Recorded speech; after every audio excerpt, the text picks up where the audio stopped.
This podcast is sponsored by nobody. Hey dudes, welcome to Splat from the Past, the only 80s themed horror sci-fi show where things can get totally radical.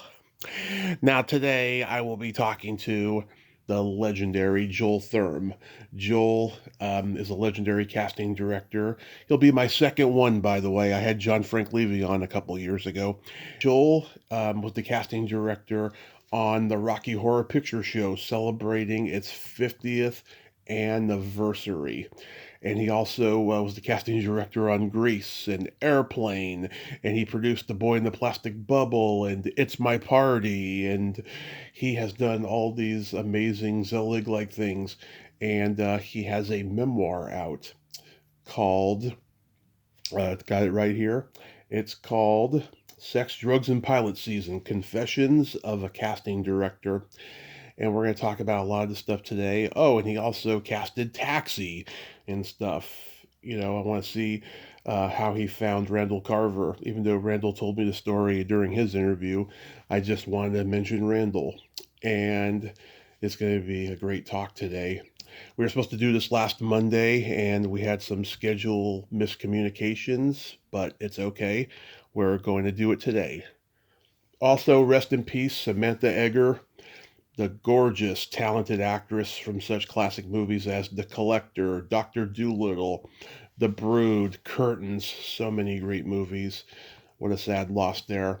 Also, rest in peace to Space Ace himself, Ace Frehley, the original lead guitarist from Kiss, the guy who sings Rocket Ride. I love this guy, and I love his solo stuff with Frehley's Comet as well. This is a sad one. I mean, he was just a legend, so damn underrated. He'd been around forever, and Kiss, even though he hadn't been in Kiss in a while, Kiss will never be the same again. So rock on, Ace, and party every day. So yeah, here is my interview with Joel Thurm.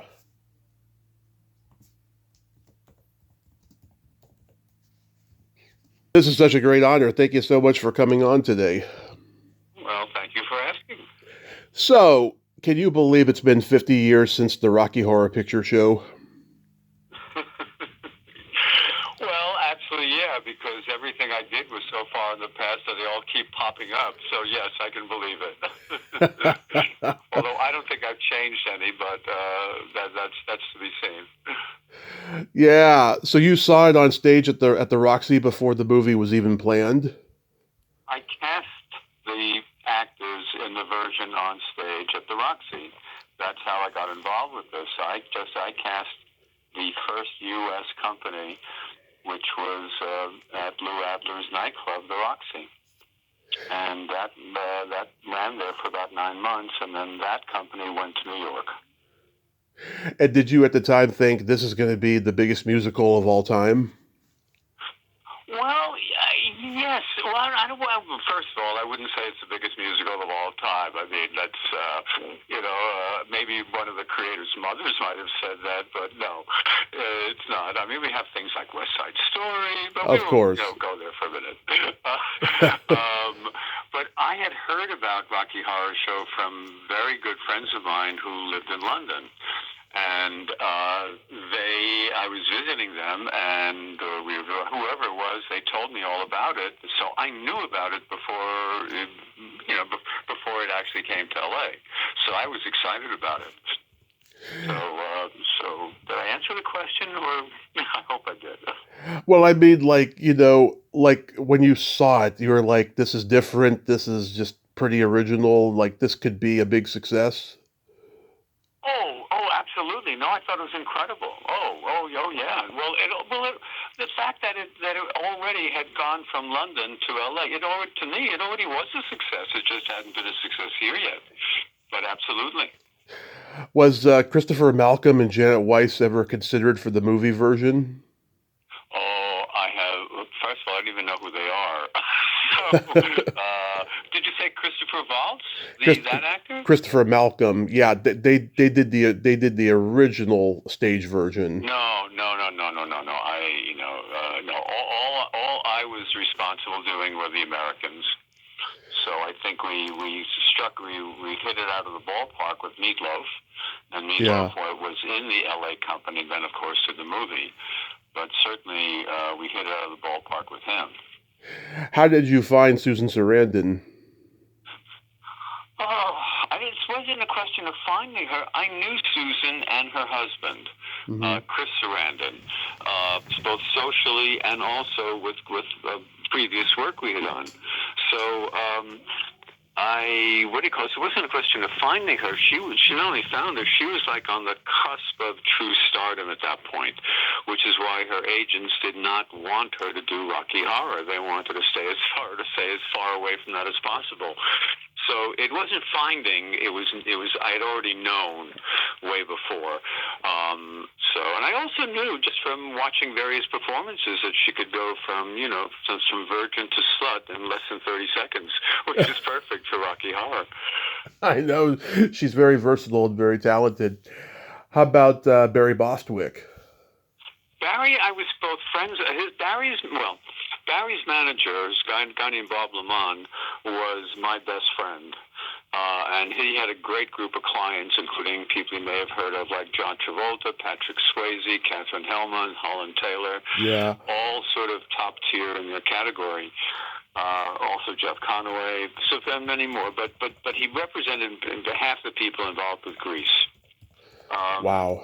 Which is sort of how I got to know him. Now, what was your question? Because I forgot it. I haven't answered it yet. About casting Barry. So, Barry was a Tony, a known quantity on Broadway by this point.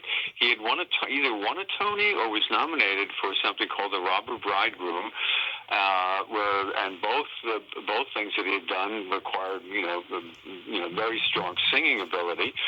So he was a natural, and I wanted Barry for the LA stage production, and he told me that no, he didn't come out to move to Hollywood to do theater. He came out to Hollywood to do movies and television. But if Rocky was ever going to be a film, call him. That's exactly what I did.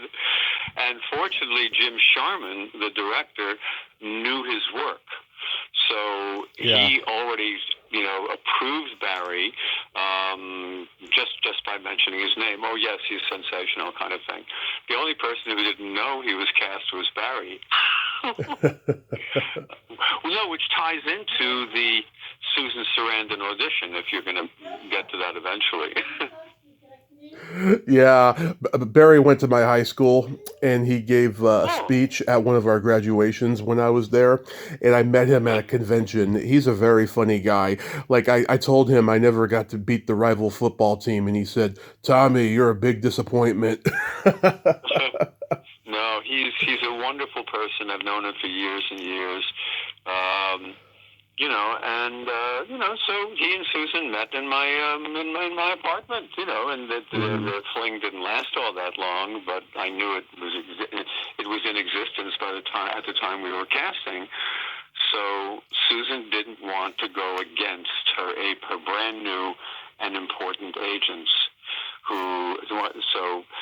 but what I did it, so I just told Barry to bring Susan along to his auditions, and I will take care of everything.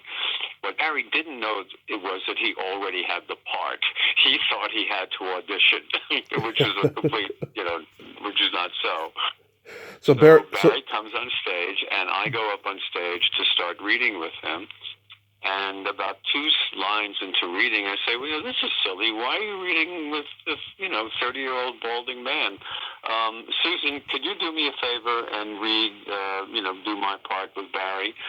So she wasn't auditioning. She was doing me a favor and helping me with the audition process. So Barry thought that he was going to L.A. to audition for a play and not a movie. No, Barry had already been living in L.A. at that point. Oh, okay. He was living in L.A., yeah. Oh, okay, I was confused there for a moment. No, he had moved. What I said earlier, he had moved to L.A. because he had already won a Tony. He felt he had gone, as far as he could go. He could do more of the same in New York, but he wanted to do movies and television. That's why he came to California. And, of course, he eventually did. So, Mm-hmm. It came unexpectedly many years later, but it did come. So you got people through friendships like most do in the business. Well, yeah, the relationships are very important in this business. That's how and people begin to trust you.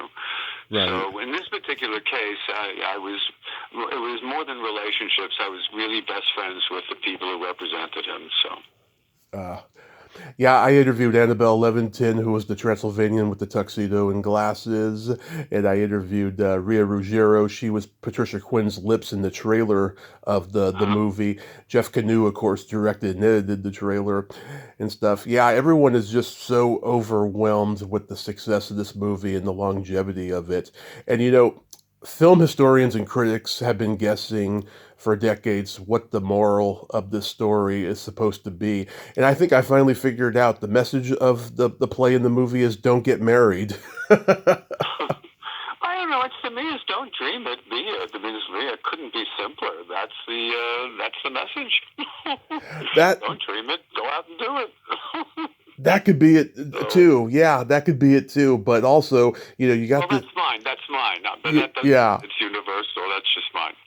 Yeah, you got the square couple that are engaged, and they're shown how the other half live and what they're missing out on. you know. That's what I think about the story. What was Lou Adler like as producer? What was he like? Well, he didn't want to pay me what I wanted, but we Hmm. settled on something, which is okay. No, I think he was a very good producer. From what I could tell, he first of all the correct people were picked. All the right choices were made. I have nothing but nice things to say about Lou. Hmm. Well, as we know, I mean, the movie became the longest running theater movie in history. But at the time, were you initially disappointed by the outcome of the release? Well, now this is interesting. God, I've never admitted this in public. When I first saw the movie, I was unimpressed with it. Hmm. I thought how the stage version was much, much better.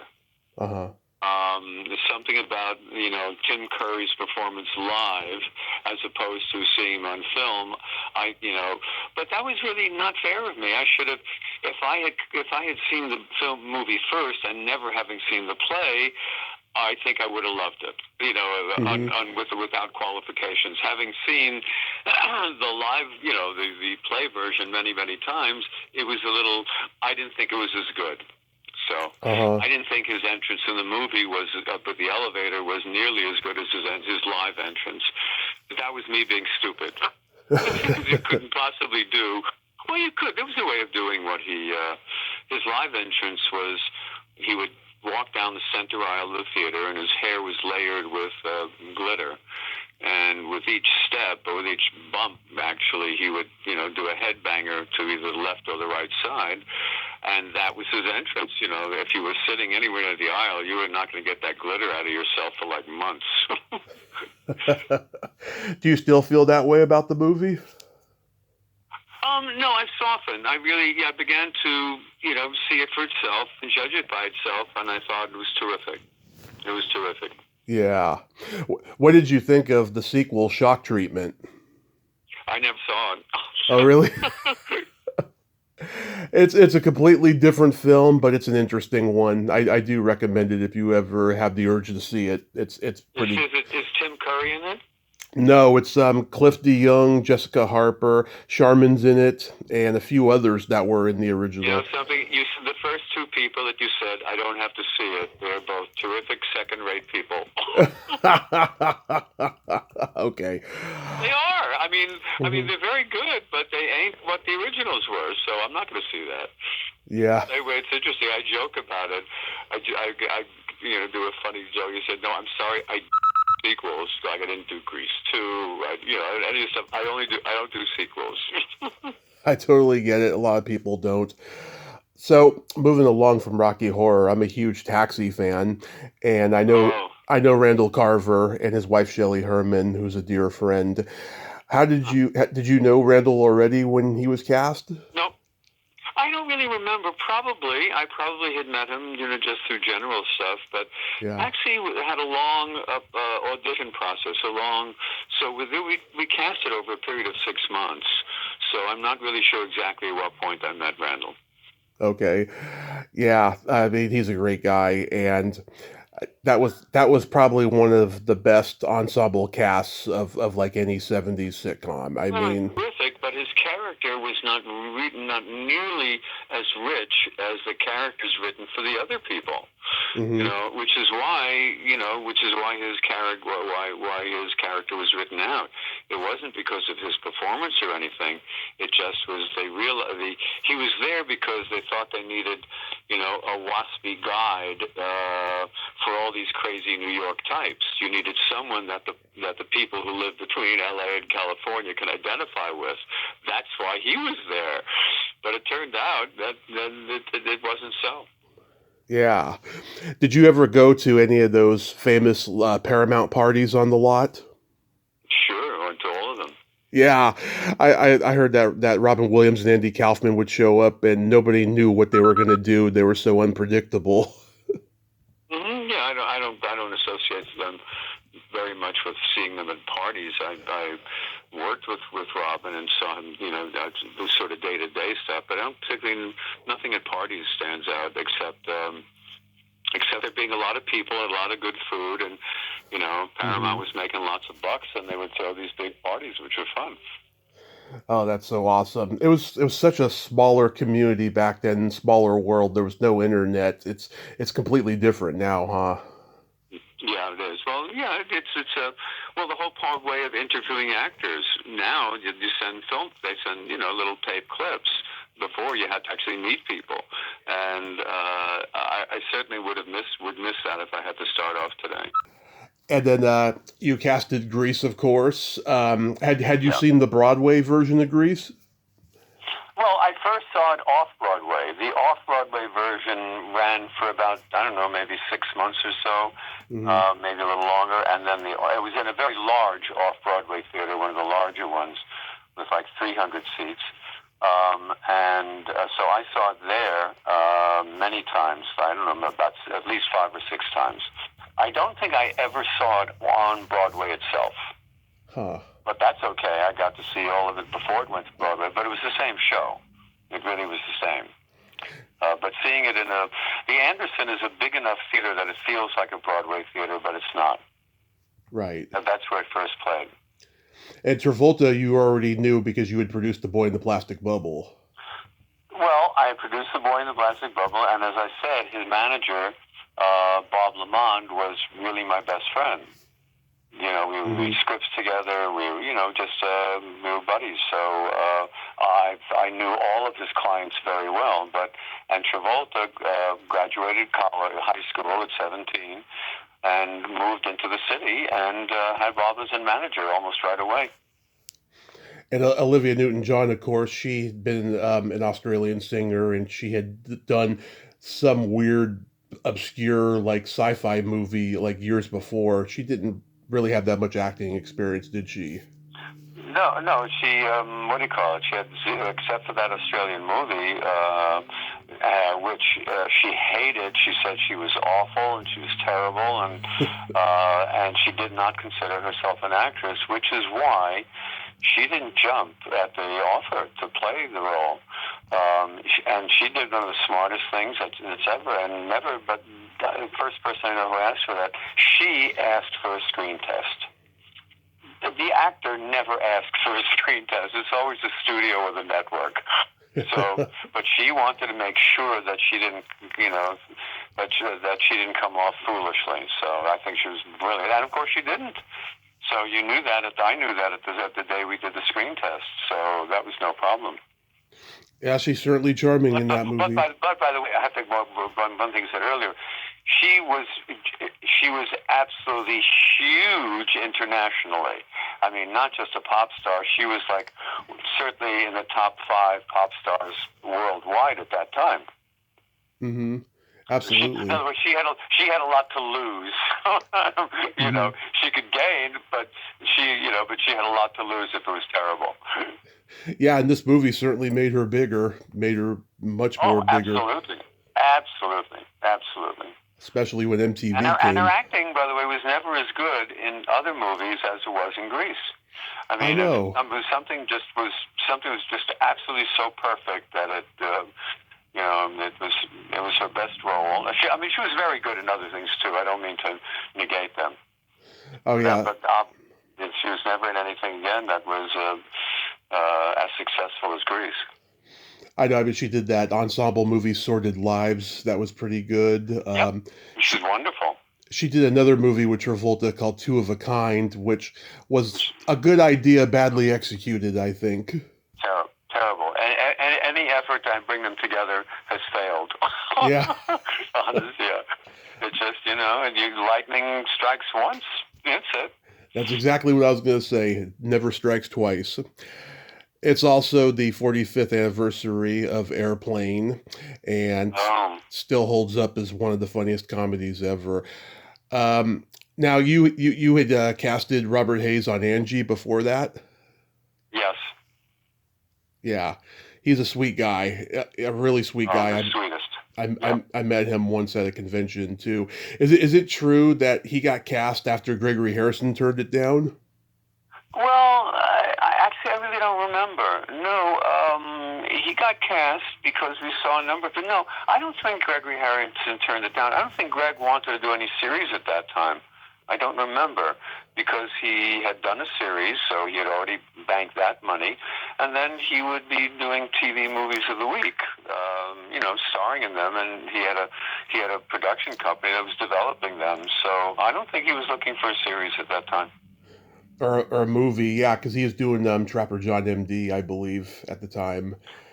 And Well, I don't know which one he was doing. It was Trapper John, and then there was the other one. he did Logan's Run before that. Whatever it was. Anyway, the sci-fi, yeah. And did David Letterman audition? Yes, but Letterman was just at that time. He wasn't Letterman. He was just a name, and he was funny, and he was cute. He was Jewish cute, and and he could act a little bit, but just not enough. Yeah, and he notoriously dislikes acting and being on movie sets for long periods. I've heard. Well, at that time, he hadn't done any of those things. He was just a fresh face out there, and I think the first thing he did was that unusual morning talk variety show. So that's the first time I saw him. But then after that was quickly canceled. He was right. He was on everybody's list to come in and read for roles. He played a cult leader on Mork and Mindy, I remember. Yeah, well, your memory's a lot better than mine. Yeah. I didn't keep track of every guest star on every show while I was head of talent for Paramount Television. Sorry. I've talked to some amazing ladies that was in the Airplane. Lee Bryant, Lorna Patterson, Barbara Mallory Schwartz, Joyce Bulifant. Just great ladies. Like, do you have any anecdotes about casting those ladies? Well, go for the last few, no, but who was the first one you said? Lee Bryant. Well, Lee Bryant, I just knew just as a regular actress, but she got the part because she did that coffee commercial.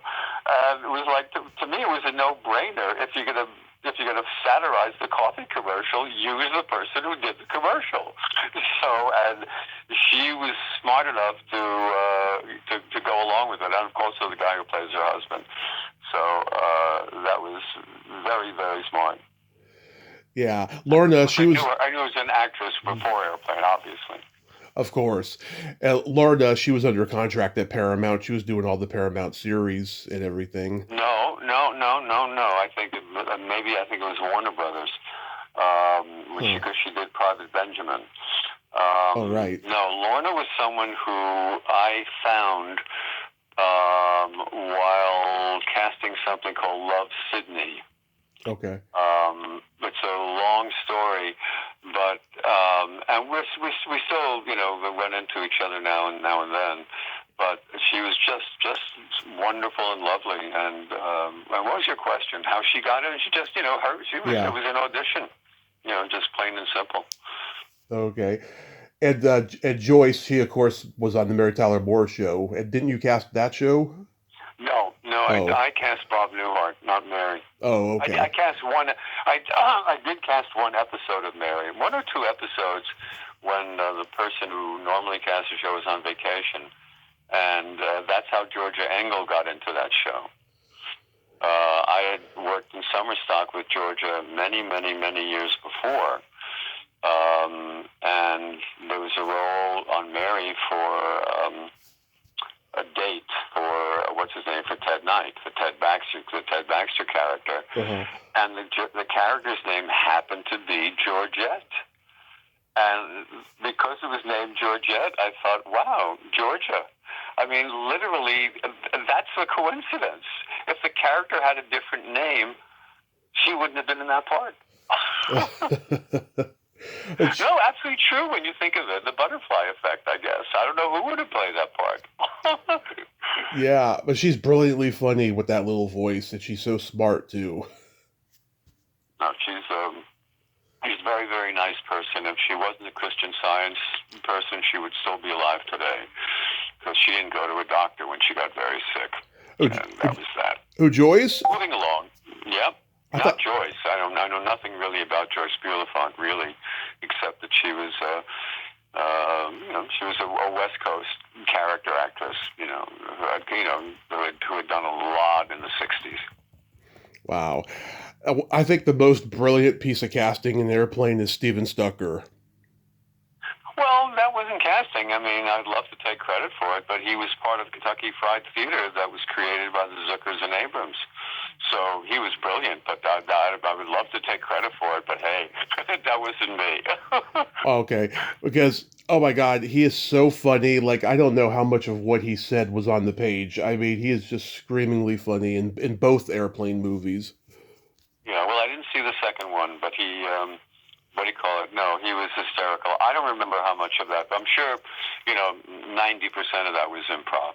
So that was no, Did you There have been several documentaries based on Airplane that I've seen where you can see a little more of him.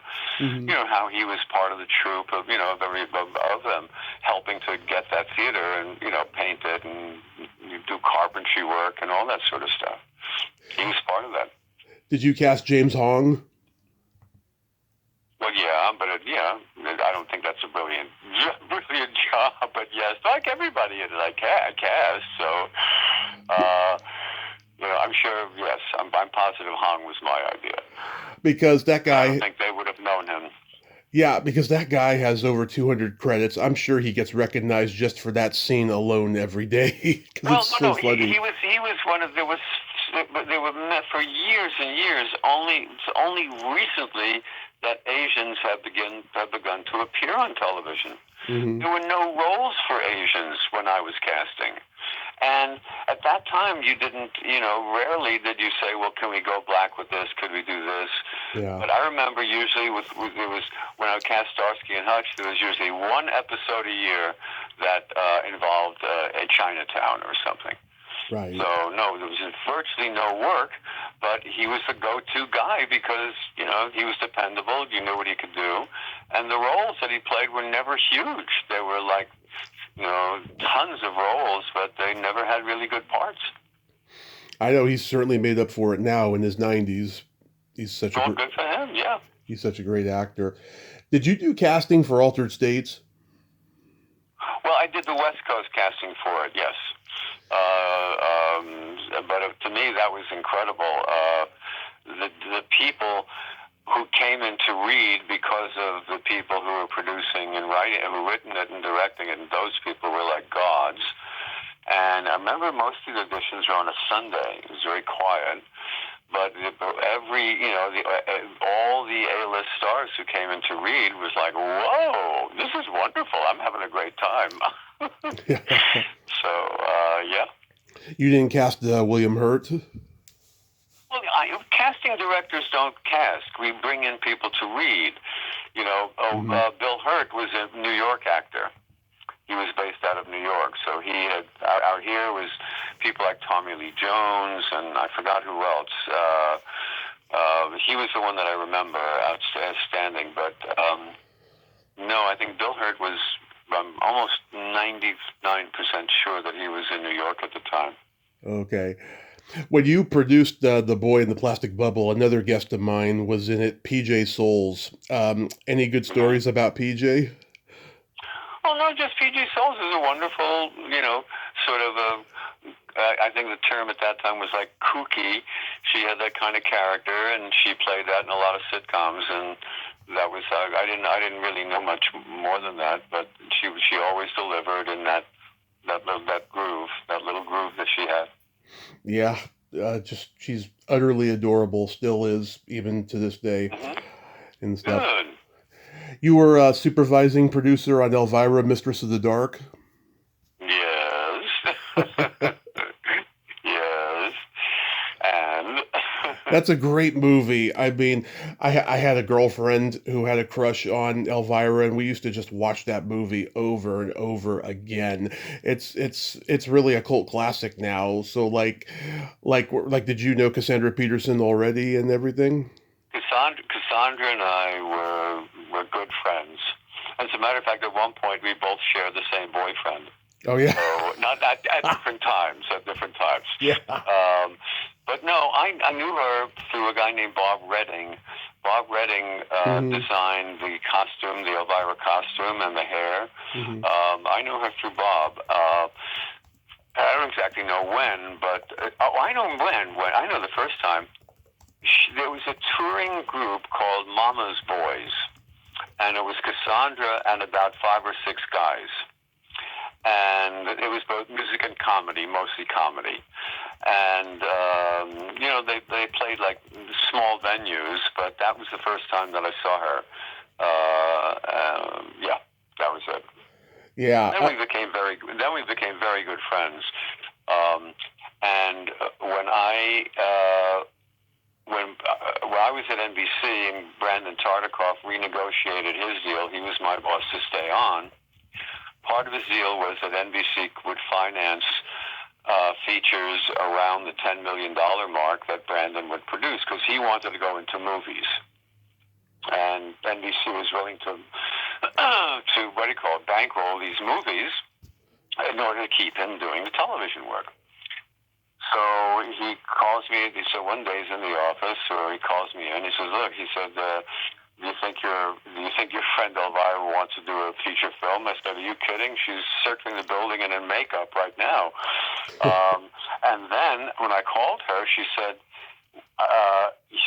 "We already even have a script," and there was a script already written by her and a guy named John Paragon who played, Yep. the genie, and there was already a script.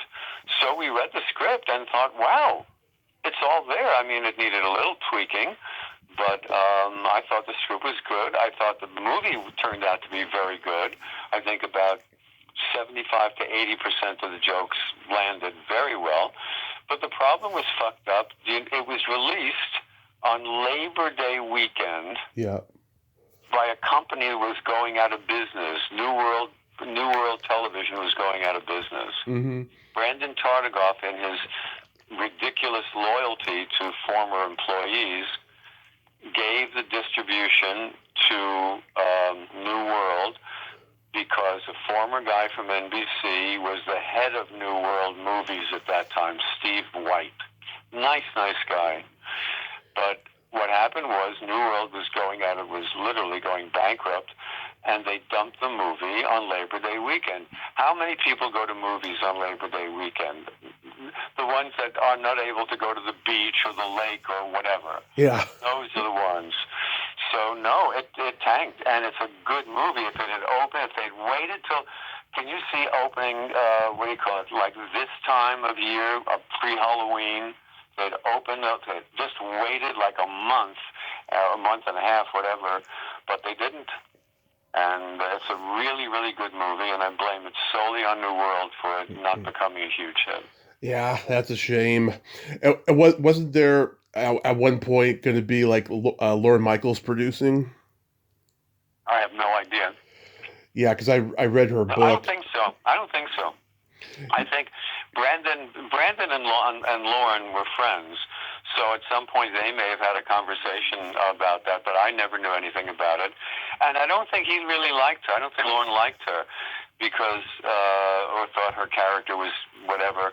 Because even after the movie was done, he wasn't thrilled to even have her on SNL as a Yeah, guest to promote the show, to promote the movie. I mean, yeah, no, I don't. she was replaced midweek to be host by Dabney Coleman, and she was just reduced to a cameo. Yeah, well, you know that I do. I didn't know she was replaced as host. I don't think so. That's what she I don't said in think her so. book. Yeah, Well, not everything in her book may have been right. So, yeah, yeah, of course. I don't think she was. I mean, an agent or something may have told her that, but no, I don't think so. I Okay. don't think so, because there would have been no absolute reason to replace her. Because the one thing she could do is be host, so no one would have replaced her because she was doing a bad job. That Yeah. never would have happened. Well, she did mention in the book that that week, that episode of Saturday Night Live was being prepped. That's when she had her falling out with Phil Hartman because she warned him about that woman that killed him later. I But don't know any of this, but that's a whole other conversation I know nothing y- about. yeah. So your book, Sex, Drugs, and Pilot Season: Confessions of a Casting Director, has been out for a few years now. How's the reception been? Well, let's put it this way. The people. I mean, every now and then, when people see my name or recognize me or something, say, "Oh, I read your book and I loved it." Well, they're not going to say I read your book and hated it, of course, but still, every time I hear that, I just chuckle and smile. And also, something happened a few weeks ago. I actually got royalty checks, which I never expected. Ain't a lot, I got to tell you, but still, it justifies it. You They're know. like, I yeah, and I. So anyway, yes, I was very happy when I got those checks. they were like movie residual checks, but a little bit bigger. Well, no, or a little smaller. I don't know. But no. But the deal on this book was I got nothing up front, but I did get royalties from first book sold. So anyway, believe me, it's not a lot of money, and I didn't do it for the money. I just did it to do it. So. How long did it take the book to write? Oh, I actually don't know. Maybe I wrote it over a course of about 6 or 7 months. And then the longest part was like editing and cutting down and tweaking. But and there was a lot more. It was mainly editing. So there's enough material. I wish it did well enough to require a second printing, but we'll see. Who knows? Yeah, They do it. If I do it, when I get my shit together, I do want to do an audio book, uh, and that was the one of the gimmicks. There will also be more new material, and that was not in print. would you write another book?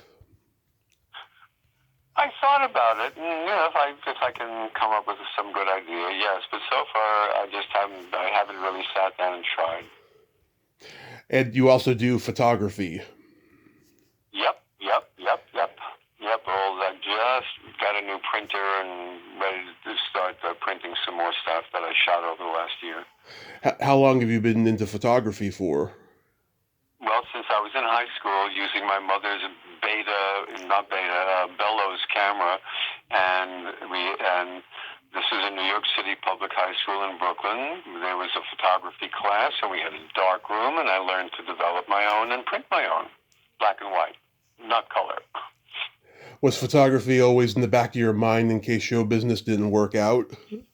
Not really. It was just what it was. It was a hobby that I realized during just around COVID that I could monetize because people really liked certain images, and I had showed them to a gallery in Palm Springs that said that they wanted to exhibit, that they would, buy my stuff. So that's how it started. What do you think? Just showed it. They liked it, so it's fine. What do you think now that we have the digital cameras? Do you think that just cheapens the whole thing with the old fashioned cameras? No, camera to do all my stuff. No, I love digital cameras. I love being able to tweak, and all my best pictures are pictures that are somewhat tweaked, so that there are colors that are not real, but make them just a little. I don't know what the word is, but I call it fantastic reality or something like that. I called it. No, I called it fantastical reality, but it's a shitty name. There has to be another. When the old cameras existed, did you have like your own laboratory room to develop? No, but I did have regular film cameras. Yeah. Yeah, remember. I had a series of. There was a sort of a moderate Nikon camera that I used to use, Nikon D60, I think, or D. Anyway, I loved it, and I should have stayed with it. I made a mistake of getting rid of it and buying new and improved stuff. No, I always like the old. I still like the old one better. Too late. Remember in the old days when they used to have the light bulb cameras? Oh, cool. The flash bulbs, you mean? Yeah, the flash bulbs. Yeah. Yeah, those were cool. Those were really cool cameras. The paparazzis and the press used to use those back in the day. Yeah. You know, I saw on your website you have an appearance. I think was it tomorrow or Monday at the Ivan Gallery? That's an old one. That was a few years ago. Oh, okay. That was an old one. Oh, okay. No, I have nothing coming up. No, I'm just going to be going down to San Diego to see some friends and stuff. So no, I have nothing exciting coming up. Okay. Just a lot of R&R. I probably just gave you something to do to update the website. Well, I don't really have a website. I always ignored it. I really need a good website. But my friend Randall Kleiser is going to help me do that. So. The great Randall Kleiser, who directed Grease and The Boy in the Plastic Bubble and Big Top Pee-wee and so many other things. Yes. I directed his USC master's thesis. That's how we really connected. Oh, really? That's when Jerry Lewis was his teacher? Well, there are many teachers. I never really talked to him about Jerry Lewis. We talked mostly about what's her name, Nina Foch. Nina Foch, yeah. Or whatever, yeah, whatever. He loved her, and he did put all of her classes. He taped all of her classes, so you can buy her work now. Yeah, there's a video on YouTube of him interviewing Jerry Lewis in his later years, and they're reminiscing about the USC days. Oh. It's pretty funny. Oh, I didn't know that. Yeah, it's pretty funny. Well, I hope everything in the future goes well for you, Joel, and I thank you so much for coming on today. And I have to let you know, Diane Robbins says hi. She's a dear friend. Oh my, yeah, she's wonderful. She was, I was going to say someone you talked about earlier. Who did you talk about? When we did Angie, she was Angie's best friend, and she was just wonderful. Just wonderful. Yeah, the Robert Hayes on Angie, of course. So have a great day, sir. Thank you. You too. Thank you. Bye. Bye-bye. Bye. Well, there you have it. Joel Thurm. Ain't he a cool dude? Oh my God, what a character. Great stories. He was passionate about what he did in the casting department, and now he's passionate about photography. I enjoyed that conversation immensely. Go on Amazon.com or his modest website, www.joelthurm.com, for Sex, Drugs, and Pilot Season, Confessions of a Casting Director. Well, until next time, this is Tommy Throwback Kovac saying there's no shame in living in the past because the present sucks. Later, dudes. Let's do the time warp again.